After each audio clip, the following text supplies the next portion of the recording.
De quel ici parlons-nous alors, lorsqu'on pose cette question? Ici, pourquoi les gens ont-ils peur?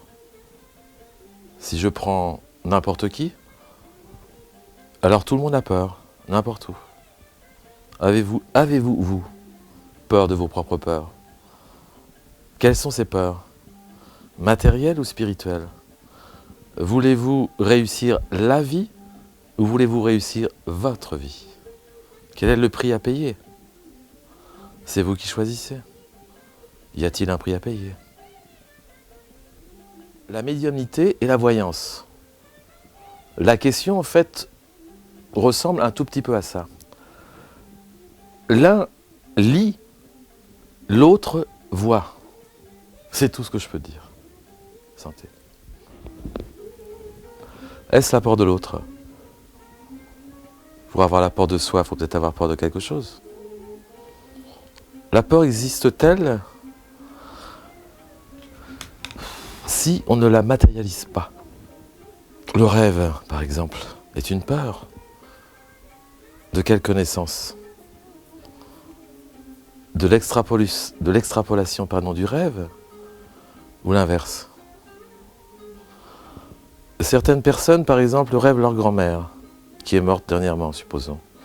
Et d'un seul coup, il y a quelques jours, elles rêvent de leur grand-mère. Est-ce la grand-mère qui n'est plus ce monde? Peut-être qu'elle a parlé, peut-être qu'elle s'est montrée. Peut-être qu'elle dit seulement par l'image de la peur, justement, parce que c'est ma grand-mère. Waouh, où elle est? Qu'est-ce que c'est? Tiens, elle n'est pas morte, elle est morte. Et pourtant, elle est là. Elle veut me parler. Elle veut seulement que je l'écoute. Elle veut me prévenir de quelque chose. C'est pas de la peur, ça.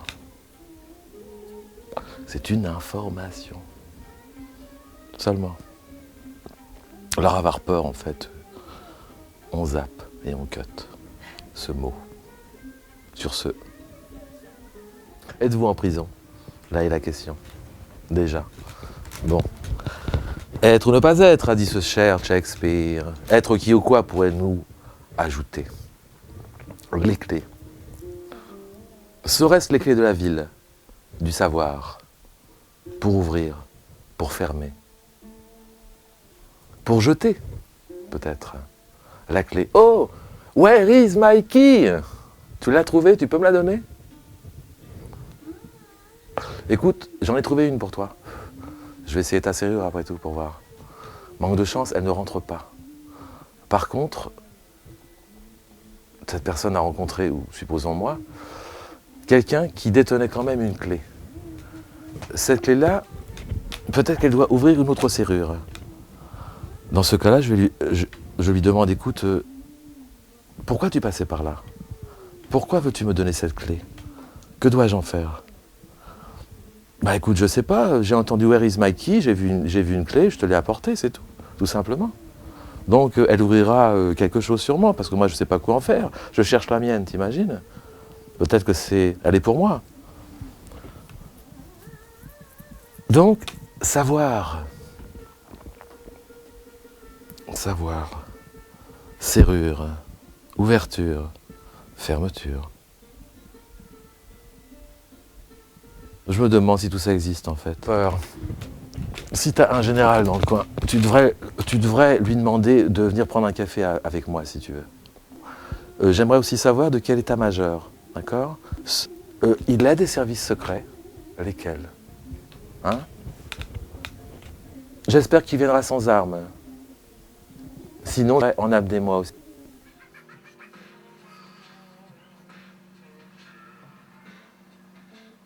Si j'avais à parler, comment dire, de ce messager dont on parle, je me demande si parfois je suis un passeur, justement, ou si à la fois je suis un guide. Je ne sais pas pour qui. Pour moi, peut-être. Si, par exemple, j'avais à passer du connu à l'inconnu, ce que je connais, dois-je l'accepter comme connaissance?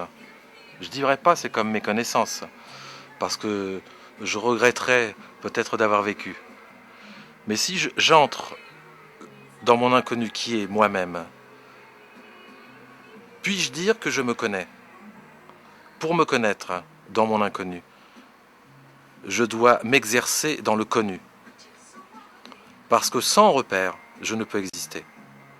Sauf si je reste dans le ventre de ma mère et que j'écoute certains bruits et que je me dis, est-ce de la musique? Est-ce une arme que l'on me tend parce que je peux voir peut-être certaines ombres? Ou est-ce simplement le bruit de la rue? Ou peut-être que quelqu'un parle et que je n'entends pas? Dans ce sens-là, je peux passer du monde connu à l'inconnu. Et de l'inconnu au monde connu. Lorsque quelqu'un a besoin de moi, c'est qu'il veut d'abord me connaître, parfois parce qu'il a entendu parler de moi, soit en bien ou soit en mal. Alors il se dit, à qui vais-je avoir affaire? À un brun? À un blond? À, je sais pas, à quelqu'un, quoi. Et dans ce cas-là, la personne sait, rien qu'en me voyant, que peut-être que je vais percer, c'est le mystère. Son mystère, pas le mystère. Dès que je vais commencer, je vais lui demander, je peux mélanger le jeu. Vous pensez à quelque chose ou vous ne pensez à rien? Dès lors que j'ai dit ça, la personne se met en scène. D'un seul coup, elle va tout de suite penser que je vais découvrir quelque chose. Et bien sûr, je découvre quelque chose parce qu'elle a décidé que je découvre quelque chose. La morphologie entre en jeu et très vite. Qui fait que je lui fasse un jeu ou pas, en fin de compte, j'en sais déjà la moitié. Et sans rien dire et sans rien faire. Et ce que je vais lui raconter, elle ne va même pas écouter. Elle va seulement écouter si je raconte le bon, pas le mauvais. Le mauvais, c'est parce que je serai un homme mauvais, tout de suite. Si jamais je ne lui raconte que des bonnes choses, je serai bien sûr bon et je serai même vénéré. Sinon, je serai son diable, pas le diable. Voilà ce que j'avais à dire. Les gens ont peur de l'inconnu. L'inconnu dont ils parlent, serait-ce l'intérieur ou l'extérieur d'eux? Exemple. Je vais peut-être citer un exemple hors sujet, mais pourquoi pas. J'ai rencontré tout à l'heure quelqu'un qui m'a raconté, je dirais, sa tranche de vie. Son père s'est suicidé pour raison X ou Y en 81. Sa mère s'est suicidée pour raison X ou Y en 95. Lui a fait différentes tentatives de suicide. À votre avis, s'est-il suicidé pour des raisons familiales? Peut-être génétiques, pourquoi pas? Peut-être qu'il porte, je dirais, certains gènes, mais peut-être que lui, par rapport à l'occultisme en général, il m'a parlé par exemple de, je dirais, l'astrologie. Il m'a parlé de la maison 12, de la maison 9, 10, enfin, peu importe. Il m'a cité tous les signes possibles et inimaginables qui entraient en conjonction dans sa vie actuellement.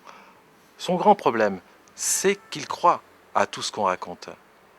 Mais si moi, par exemple, je croyais en l'astrologie à 100%, je serais déjà mort depuis longtemps. Mais dans la logique, comme je dirais dans toute science, il n'y a qu'environ 50 à 60% de réel. Tout le reste n'est qu'hypothétique. Et si moi, je me prénomme, supposons, médium, voyant, sorcier, tout ce que vous voudrez. Actuellement, je suis à Paris. Pour la plupart des gens qui me connaissent, qui me demandent un jeu, ils savent ou ils se doutent que des gens comme moi existent. Ici, je dirais, il y en a plein les journaux. Nous pouvons tous, et moi-même, être le diable, leur diable, ou être le diable tout court. Si je leur raconte que des mauvaises choses, c'est-à-dire que leur entourage est mauvais, qu'ils ne prennent pas les bonnes décisions, serait-ce de ma faute ou serait-ce de leur faute? Si j'entre dans leur cerveau, c'est que eux le veulent bien. Dès lors qu'ils arrivent, ou s'ils veulent me voir, ils ont déjà des a priori, soit avec moi-même ou soit avec eux-mêmes. Leur question sera-t-elle formulée d'une bonne manière? C'est-à-dire, quand je pose question ou pas de question.